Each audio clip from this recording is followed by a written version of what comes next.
ایک لڑکی اپنے کمرے میں موبائل فون پر مصروف بیٹھی تھی۔ کبھی میسز، کبھی سوشل میڈیا اور کبھی ویڈیوز۔ وقت کیسے گزر رہا تھا اسے خبر ہی نہ ہوئی۔ اچانک قریبی مسجد سے اذان کی آواز بلند ہوئی۔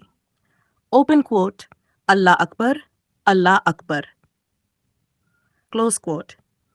لیکن لڑکی کے کان جیسے بہرے ہو گئے تھے۔ وہ موبائل میں اس قدر ڈوبی ہوئی تھی کہ اللہ کی پکار کو سن ہی نہ پائی۔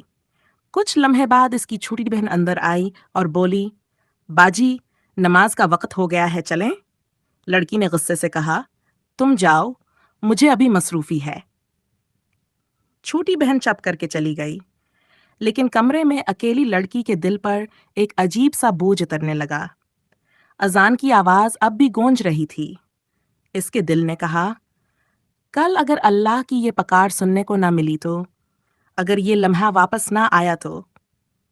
لڑکی کا دل لرز اٹھا، آنکھوں سے آنسو نکل آئے۔ اس نے فوراً فون ایک طرف رکھا، وضو کیا اور نماز کے لیے کھڑی ہو گئی۔ نماز کے بعد اس نے دل میں عہد کیا، فون میرا دوست ہے، لیکن اللہ کی پکار پر سب سے پہلے لبیک کہنا میری اصل ذمہ داری ہے۔ موبائل فون وقت کا بڑا ضیاع ہے، لیکن جب اذان کی آواز آئے تو سب سے اہم کام یہ ہے کہ اللہ کی پکار کو قبول کیا جائے۔